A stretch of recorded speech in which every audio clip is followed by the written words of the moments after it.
오늘은 지난주에 이어서 선한 목자와 양이라는 제목 두 번째 말씀을 함께 나누기 원합니다. 본문은 지난주와 똑같기 때문에 먼저 봉독해 올리겠습니다. 요한복음 10장 11절에서 15절. 나는 선한 목자라. 선한 목자는 양들을 위하여 목숨을 버리거니와 삭구는 목자가 아니요 양도 제 양이 아니라. 이리가 오는 것을 보면 양을 버리고 달아나니 이리가 양을 물어가고 또 해치느니라. 달아나는 것은 그가 삭군인 까닭에 양을 돌보지 아니함이나 나는 선한 목자라. 나는 내 양을 알고 양도 나를 아는 것이 아버지께서 나를 아시고 내가 아버지를 아는 것 같으니 나는 양을 위하여 목숨을 버리노라. 아멘. 기도하겠습니다. 사랑해 주님, 오늘 시간 말씀을 통해서 선한 목자와 양이라는 주제를 가지고 두 번째 시간을 같이 함께 나누기 원합니다. 말씀 안에서 나를 보게 하시고 내가 어떤 존재인지, 내가 지금 하나님 앞에서 어떻게 서 있어야 되는지를 깨닫는 시간 되게 하여 주옵소서. 모든 것 감사드리며 예수님의 이름으로 간절히 기도하옵나이다. 아멘. 지난주에 우리는 양의 특징을 살펴보면서 우리 성도들의 삶과 그 모습을 비교를 하면서 우리가 얼마나 양 같은 존재인지를 살펴보았습니다. 오늘은 지난주에 이어서 양의 특징 6번째부터 10번째까지 특징을 살펴보면서 우리가 양과 같은 존재이기 때문에 우리에게 얼마나 선한 목자이신 예수님이 필요한지를 생각해보는 그런 시간을 가지고 원합니다. 그래서 이 시간 말씀을 통해서 우리가 우리의 신앙을 점검하고 내가 하나님 앞에서 얼마나 올바르게 서 있는지를 생각해보는 시간 되기를 바랍니다. 양의 특징 6번째는 양은 이기적이고 멋대로인 동물입니다. 새끼 양들이 배가 고파 어미로 보이는 양들에게 다가가서 우유를 얻으려고 다가가면 양들은 그 새끼들을 매정하게 뿌리치고 가버립니다. 우리가 잘 아는 것처럼 양이 그저 온순한 것 같지만 실은 상당히 이기적이고 멋대로인 면도 있다고 합니다. 그래서 목자가 없으면 양은 각자 자기 먹이 찾는 것에만 정신이 팔려 멋대로 가버리는 습성이 있다고 합니다. 그런데 이런 모습은 우리 성도들에게도 너무 많이 나타나는 모습이기도 합니다. 성경은 언제나 과부와 고아와 가난한 자들을 돌볼 것을 말씀하셨지만 한국교회나 또 이민 한국교회나 지역사회의 가난한 자들에게 별로 관심이 없는 것이 사실입니다. 항상 자신들의 교회에 등록한 교인들과 헌금을 내는 성도들을 위한 다양한 프로그램과 베네핏을 제공하지만 목회자와 교인들이 마음을 모아서 교회 주변에 어려운 힘든 사람들을 위해서 선교하는 모습을 펼치는 교회를 별로 본 적이 없습니다. 그래서 사실 코로나 팬데믹 기간에 많은 교회가 예배를 위한 그리고 교인들만을 위한 교회로 인식을 받다 보니 교회가 정부에 등록할 때는 비영리단체임에도 불구하고 교회 공간에서 집회를 못하는 상황에 처해 있었고 결국 많은 교회가 문을 닫은 모습을 우리는 보았습니다. 야고보서 1장 27절 하나님 아버지 앞에서 정결하고 더러움이 없는 경건은 곧 고아와 과부를 그 환난 중에 돌보고 또 자기를 지켜 세속에 물들지 아니하는 그것이니라 말씀합니다. 이 말씀에서 보면 하나님 앞에서의 경건의 영성은 고아와 과부와 환난 중에 있는 어려운 사람들을 돌보는 것, 그리고 교회가 세속적으로 변하지 않는 것을 경건이라고 명명합니다. 그리고 우리가 잘 알다시피 구약의 여러 구절을 통해서 농사를 지어도 항상 고아와 과부를 위한 과실을 남겨둘 것을 성경은 명령하고 있었습니다. 신명기 24장 19절에서 21절 내가 밭에서 곡식을 멜 때에 그 한 몫을 밭에 잃어버렸거든 다시 가서 가져오지 말고 나그네와 고아와 과부를 위하여 남겨두라. 그리하면 내 하나님 여호와께서 내 손으로 하는 모든 일에 복을 내리시리라. 내가 내 감람나무를 떤 후에 그 가지를 다시 살피지 말고 그 남은 것은 객과 고아와 과부를 위하여 남겨두며 내가 내 포도원의 포도를 딴 후에 그 남은 것을 다시 따지 말고 객과 고아와 과부를 위하여 남겨두라 이렇게 말씀하고 있습니다. 방금 읽은 이 신명기에서 보면 곡식을 벨 때에 감람나무 열매를 턴 후에는 또 포도나무를 딴 후에는 언제든지 객과 고아와 과부를 위하여 남기도록 말씀합니다. 이 의미를 교회로 적용하면 교회의 헌금을 관리할 때도 교회 운영비나 사례비 또는 여러 가지 다양한 교육비나 유지비에 들어가지만 그 안에서도 선교를 위한 헌금을 따로 만들어서 그 헌금을 가지고 교회 주변에 가난하고 힘들게 살아가는 이웃들을 돌보는 사역을 감당할 때에 비로소 교회가 세상에서 소금과 빛의 사명을 감당하게 된다고 말씀하는 것입니다. 우리는 미국이라는 다문화 사역을 할 수 있는 환경에 살아가고 있습니다. 특히나 이민자들이 많이 오는 곳이기 때문에 지금도 코로나 시대로 인해서 힘들고 어려운 사람들을 얼마나 많은지 알 수 없습니다. 그런데 교회가 그 성도들을 양과 같이 자신이 원하고 바라는 것만을 위해서 존재한다면, 그리고 자신의 배를 채우려고만 한다면 교회는 양과 같은 존재가 될 수밖에 없다는 것이죠. 교회가 아무리 많아도 복음과 사랑이 증거되지 않는 것은 어떻게 보면 그래서일 것입니다. 오늘 우리가 교회로 부름을 받았습니다. 그리고 우리가 모인 교회는 세상의 빛과 소금으로 부름을 받았습니다. 이 말씀에 순종한다면 교회는 당연히 가난하고 힘든 소외된 이웃들을 돌볼 책임과 의무가 있다는 사실을 잊지 말고, 새끼도 냉담하게 내팽개치는 먹이만 먹으려는 그런 양의 모습이 아니라 우리 주변에 소외되고 어려운 이웃을 돌보는 사랑과 은혜가 넘치는 교회, 그리고 교회에 와서 위로받고 교회를 통하여 삶의 희망을 주는 사랑의 공동체인 그리스도의 몸된 교회를 세우는 것이 우리의 사명임을 잊지 마시고 저와 여러분들이 그 사명에 최선을 다할 수 있기를 간절히 부탁을 드립니다. 양의 7번째 특징은 방향 감각이 없습니다. 양들은 방향 감각이 없어서 시력이 너무 나쁘기 때문에 앞에 야생숲이 있는지 낭떠러지가 있는지 구분을 못하고 무조건 걸어 들어갑니다. 그래서 반드시 양은 목자 또 양치기가 옆에 있어야만 생존할 수 있다는 그런 특징이 있습니다. 그런데 성도들에게도 똑같은 모습이 아닐까요? 사실 방향 감각이 없는 양들과 같이 사람들은, 성도들은 세상적인 목적과 가치 때문에 성경에서 이미 말씀해준 진리의 목적을 잃어버린 채 자신들이 죽을지도 모르는 낭떠러지를 향해서 가는 양과 같다고 해도 과언이 아닐 것입니다. 지옥을 향해서 열심히 최선을 다해서 살아가는 사람들, 그것이 바로 성도들의 모습이고 양의 모습과 똑같은 것입니다. 성경을 통하여 하나님은 수없이 많은 사람들과 계시를 통해서 하나님의 뜻과 말씀을 알려주셨습니다. 그러나 사람들은 세상을 따라 사탄과 마귀를 따라가는 모습을 얼마나 많이 보는지 모릅니다. 특히 출애굽을 통해서 하나님의 놀라운 역사를 경험했던 이스라엘 백성들, 그러나 모세가 십계명을 받으러 간 그 사이에 금송아지를 만들어서 우상 숭배를 했던 모습이 지금 우리 성도들의 모습이라고 해도 과언이 아닐 것입니다. 우리가 살아온 시간을 되돌아보면 은혜가 아닌 것은 하나도 없습니다. 그런데 문제는 우리가 은혜로 여기지 아니하고 내가 이룬 것처럼, 내가 만든 것처럼 스스로 하나님이 되어서 모든 것을 이루었다고 하는 모습을 얼마나 많이 보는지 모릅니다. 게다가 자신이 말하고 행동하는 가치나 이념이 사람들에게 조금이라도 동조를 하거나 동참을 하거나 자신을 따르는 사람들이 되어 있으면 자신은 신이 되어서 잘못된 길로, 잘못된 영적 지도자로 가는 사람들이 얼마나 많은지 모릅니다. 우리가 노아의 홍수 시대나 또 혹은 소돔과 고모라의 멸망에 이르기까지 하나님은 끊임없이 참으시고 인내하셨습니다. 사람들이 돌아오기를 기다리셨고 하나님과의 관계가 회복되기를 기다리셨습니다. 그러나 아마 지금도 우리가 살아가고 있는 이 시대가 소돔과 고모라와 같은 시대가 아닌가 생각을 합니다. 많은 사람들이 죄악 가운데 있고 많은 사람들이 하나님과 관계를 단절한 채 살아가고 있습니다.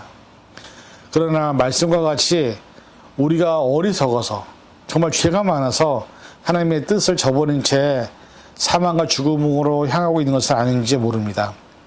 이사야 44장 18절, 그들이 알지도 못하고 깨닫지도 못함은 그들의 눈이 가려서 보지 못하며 그들의 마음이 어두워서 깨닫지 못함이니라. 양과 똑같은 모습이죠. 누가복음 18장 34절, 제자들이 이것을 하나도 깨닫지 못하였으니 그 말씀이 감췄으므로 그들이 그 이르신 바를 알지 못하였더라. 제자들도 예수님의 말씀을 잘 깨닫지 못했던 것을 우리가 보게 되죠.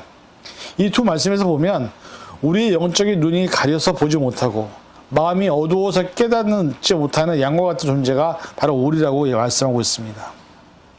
말씀을 들어도 깨닫지 못하고 배우려고 하려고 하지도 않고 또 우리 교만과 나태함이 하나님의 뜻과 상관없는 길로 가는 우리 어리석음을 인정할 수밖에 없다는 것이죠. 우리 자신을 한번 돌아보시기 바랍니다. 지금 내가 시간을 매일마다 보내고 있는데 얼마나 많은 시간을 통해서 말씀을 묵상하고 있는지 또 상고하고 있는지 성경에 대해서 얼마나 많은 시간을 들여서 공부를 하고 말씀을 연구하는지 우리 자신을 돌아보아야 합니다. 그저 유튜브에서 나오는 다른 목사님들의 이야기가 아니라 내가 직접 하나님을 만나고 하나님의 말씀을 읽고 묵상하는, 그래서 내게 주시는 하나님의 음성이 무엇인지를 헤아리는 것이 우리에게는 가장 중요하다는 것입니다. 이런 노력과 시간의 투자가 없기 때문에 우리는 늘 인간적인 생각과 세상적인 방법으로 하나님과의 관계를 맺으려고 합니다. 그래서 교회도 신앙도 세상적인 방법과 인간적인 생각으로 이끌어 나가고 있습니다. 그러다 보니 양들과 같이 우리는 낭떠러지로 우리의 죽음을 향해서 가고 있는 것입니다. 그래서 사실 우리는 말씀이 없으면 살아갈 수가 없습니다. 하나님이 우리와 함께하지 않으시면 우리는 살아갈 수 없음을 기억하고 우리가 그렇게 영적으로 지어진 존재임을 이제는 깨달아야 합니다. 우리는 말씀이 공급되지 않으면 영적으로 죽은 존재로 살기 때문에 언제나 하나님 뜻 가운데서 말씀과 기도를 통해서 예배와 하나님의 관계를 통해서 영적인 공급이 끊어지지 않도록 노력하는 것이 필요합니다. 그러한 삶을 살아가는 저와 여러분이 될 수 있기를 바랍니다. 양의 8번째 특징은 반드시 왔던 길로 다시 돌아온다는 특징이 있습니다. 그래서 양들은 한번 떠나왔던 길로 다시 돌아온다고 합니다. 귀소 본능이 강한 동물이라는 특징이 있습니다. 그런데 우리 성도들도 똑같지 않을까요? 양들은 새로운 길을 개척하지 못합니다. 왜냐하면 겁이 많아서 그러겠죠. 또 눈도 어둡습니다. 왔던 길로 다시 돌아오는 습성이 있는데 우리 역시 하나님과 상관없는 삶을 살고 싶어 합니다. 왜냐하면 하나님의 눈이 두렵고 부담이 되기 때문에. 그런데 힘들고 어려우면 하나님을 다시 찾는 습성이 우리에게 있죠. 힘들고 어려우면 내 힘으로 안 되면 하나님 도와주세요라고 하면서 떠났던 발걸음을 하나님께서 돌리는 습성이 우리에게 있습니다. 우리 성도들이 가장 좋아하는 말씀 중에 하나가 아마 시편 121편이 아닐까 생각합니다. 121편의 1절부터 8절에는 이런 말씀이 있습니다. 내가 산을 향하여 눈을 돌리라. 나의 도움이 어디서 올까? 나의 도움은 천지를 지으신 여호와에게서로다. 여호와께서 너를 실족치 아니하게 하시며 너를 지키시는 이가 졸지 아니하시리로다. 이스라엘을 지키시는 이는 졸지도 아니하시고 주무시지도 아니하시리로다. 여호와는 너를 지키시는 이시라. 여호와께서 내 오른쪽에서 내 그늘이 되시다니 낮에 해가 너를 상하지 않게 하며 밤에 달도 너를 해치지 아니하리로다. 여호와께서 너를 지켜 모두 환난을 면하게 하시며 또 내 영혼을 지키시리로다. 여호와께서 너의 출입을 지금부터 영혼까지 지키시리로다. 이 말씀이 사실은 성도들에게 가장 위로가 되고 힘이 되는 말씀입니다.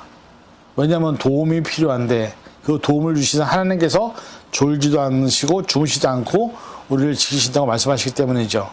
그런데 성도들에게 있어서 도움을 줄 때만 지키시면 되는데 도움이 필요 없는 내가 죄를 짓고 있고 하나님의 말씀을 거역하고 세상의 욕심을 따라 살아가는 그 시간에도 하나님은 우리를 지켜보시니 이 말씀이 부담이 될 수밖에 없다는 것이죠. 죄를 지을 때 하나님과 상관없는 삶을 살 때 하나님이 나를 보시지 않았으면 좋겠는데 하나님은 우리를 주무시지 않고 졸지도 않으시는 그 눈으로 지켜보신다고 말씀하고 있습니다. 그러다가 결국 넘어지고 쓰러지고 낭망하고 좌절하면 우리는 내가 지은 잘못이나 잘못된 삶을 회개하기보다 하나님께 원망하고 또 불평을 합니다. 그리고 염치 없게 다시 또 하나님께 돌아와서 도와달라고 기도하는 우리의 모습이 있음을, 그런 귀소본능이 있음을 우리 인정할 수밖에 없습니다.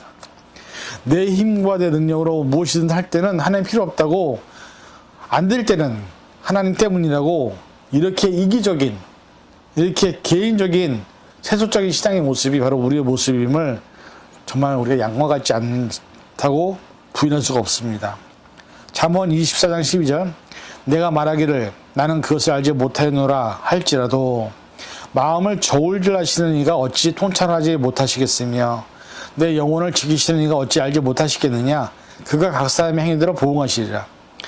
우리가 하나님 몰랐다고 핑계할지 모르지만 하나님은 그걸 다 아신다는 얘기죠. 그리고 하나님은 각 사람의 행위대로 보응하신다고 말씀합니다. 우리의 모든 것을 감찰하시고 아시는 분임을 잊지 말아야 합니다. 그래서 우리가 하나님을 떠나도 죄 가운데 있을지라도 우리가 살아갈 수 있는 유일한 길은 하나님과 함께라는 사실을 잊지 마시기 바랍니다. 우리가 어떤 삶을 살았는지 어떤 죄를 지었든지 간에 하나님은 우리를 기다리고 계십니다. 왜? 다 아시기 때문에 다시 돌아와서 하나님과의 관계를 회복하기를 원하고 있다는 사실을 잊지 마시고 우리가 하나님께로 돌아가서 하나님과 함께 한 걸음 한 걸음 걸어가는 믿음의 모습들이 되시기를 간절히 부탁을 드립니다. 양의 9번째 특징은 방어 능력이 없습니다. 양은 자신을 방어할 만한 능력도 없고 잘 섰고 눈도 안 보이고 뛰는 속도도 느려서 짐승들에게 많이 잡혀먹히는, 그래서 반드시 누가 지켜주어야 합니다. 그런데 양만 그렇습니까? 우리도 그렇습니다.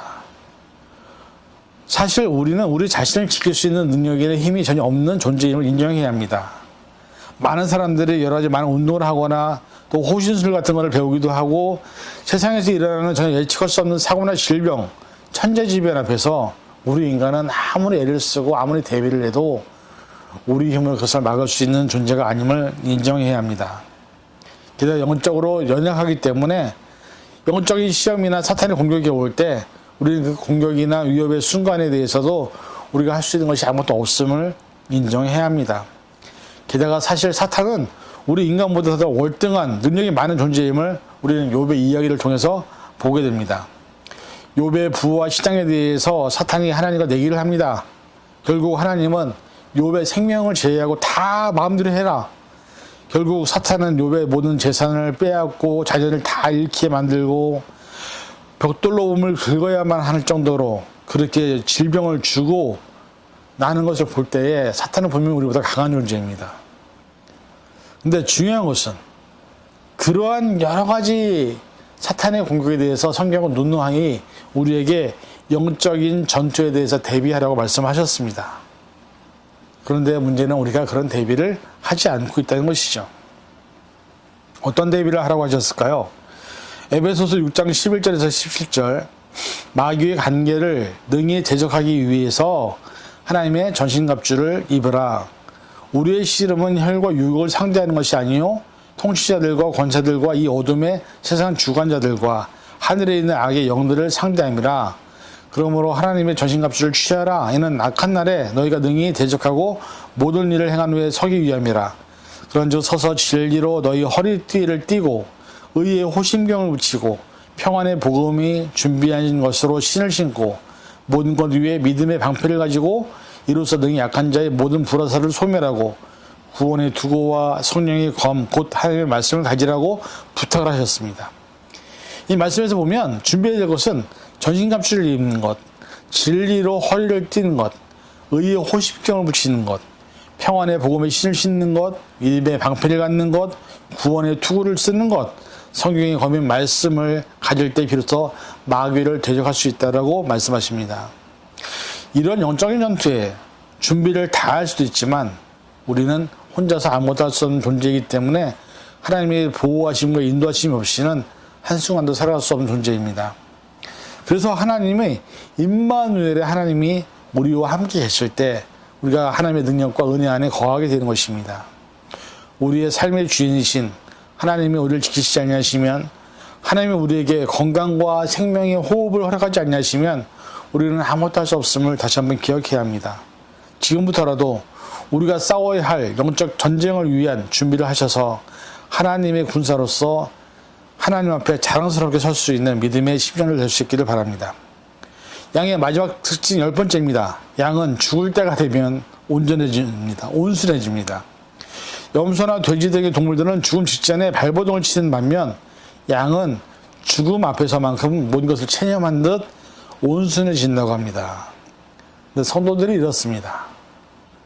성도들이 자신의 힘으로 자신의 능력으로 젊을 때 자기가 하고 싶은 거 다 해보다가 죽을 때가 되면 결국 자신의 힘이 아닌 상황과 환경에 자기를 맡기게 되죠. 그래서 젊을 때는 내가 무엇이든 할 수 있다고, 내 힘으로, 내 능력으로 모든 것을 이룰 수 있다는 착각에 빠져 삽니다. 하나님 없이도 살 수 있다라고 얘기합니다. 그러나 죽을 때가 되면 하나님 이제 나를 붙잡아 주세요라고 하나님께로 돌아오는, 온순해지는, 내 모든 욕심과 힘을 버리는 삶을 살게 되는 것이죠. 이것이 안타까운 것입니다. 젊을 때, 할 수 있을 때, 힘이 있을 때는 하나님과 상관없는 삶을 살다가 죽을 때 돼서야, 나이가 들어서야 하나님을 찾는 우리의 연약한 모습을 참 부끄러울 수밖에 없다는 것이죠. 시편 34편 7절에서 10절, 여호와의 천사가 주를 경외하는 자를 둘러 진치고 그들을 건지시는도다. 너희는 여호와의 선하심을 맛보아 알지어다. 그에게 피하는 자는 복이 있도다. 너희 성도들아, 여호와를 경외하라. 그를 경외하는 자에게는 부족함이 없도다. 젊은 사자는 궁핍하여 줄일지라도 여호와를 찾는 모든 자에게 모든 좋은 것으로 부족함이 없으리로다. 이 말씀을 보면 여호와를 경외하는 자에게는 부족함이 없다고 하시면서, 젊은 사자는 자신의 힘으로 먹이를 구하다가 굶주리기도 하지만 여호와를 찾는 모든 자에게는 좋은 것으로 부족함이 없게 주신다고 말씀하고 있습니다. 즉 젊을 때라도, 힘이 있더라도 하나님을 찾고 하나님께 기도하면서 하나님을 의지하는 사람들에게 하나님은 놀라운 은혜와 사랑을 경험하게 된다는 것입니다. 그러나 자신의 힘으로, 자신의 능력으로 모든 것을 하려는 사람들은 자신의 연약함과 나약함 앞에서 자신의 부족함을 인정할 수밖에 없습니다. 부디 바라기는 우리의 힘과 능력이 아닌 하나님이 공급하시는 은혜와 사랑으로, 또 인도하심과 보호하심으로 세상을 살아가는 저와 여러분이 될 수 있기를 간절히 축원을 드립니다. 결론을 맺습니다. 양의 특징을 살펴보면서 사실 양의 모습이 우리의 모습이 아니라고 부인할 수 없습니다. 그러나 이렇게 이기적이고 개인주의적인 여러 가지 측면에서 죄로 가득 찬 우리를 지키시고 인도하시는 분이, 구원해 주신 분이 바로 선하신 목자이신 예수님이십니다. 오늘 본문의 말씀에 선한 목자는 양을 위해서 목숨을 버린다. 바로 예수님이 우리를 위해서 십자가에서 자신의 목숨을 내어주셨습니다. 오늘 우리가 살아가는 많은 시간 속에서 하나님은 오늘도 사탄의 공격에서, 또 힘들고 어려운 인간의 힘으로 도저히 살아갈 수 없는 이 지구의 환경에서 저와 여러분을 지키시고 인도하시는 분임을 믿으시기 바랍니다. 그래서 우리가 하나님의 손을 절대로 놓으면 안 됩니다. 부디 바라기는 저와 여러분이 양과 같은 존재이지만 선한 목자 되신 예수님과 함께라면 우리는 구원받은 하나님의 자녀로서 하나님 앞에 서는 그날까지 하나님과 동행하는 심령들이 될 수 있기를 주님의 이름으로 간절히 축원을 드립니다. 기도하겠습니다. 사랑해 주님 감사합니다. 우리가 이 시간 양들을 살펴보면서 선한 목자와 양의 관계를 다시 한번 생각해 보았습니다. 우리의 삶이 양과 같을지라도 선한 목자이신 예수님을 붙들기로 원합니다. 그분을 따르기 원합니다. 그분의 말씀에 순종하기 원합니다. 우리의 삶을 통해서 하나님과 동행하게 도와주시옵소서. 모든 것 감사드리며 예수님의 이름으로 간절히 기도하옵나이다. 아멘.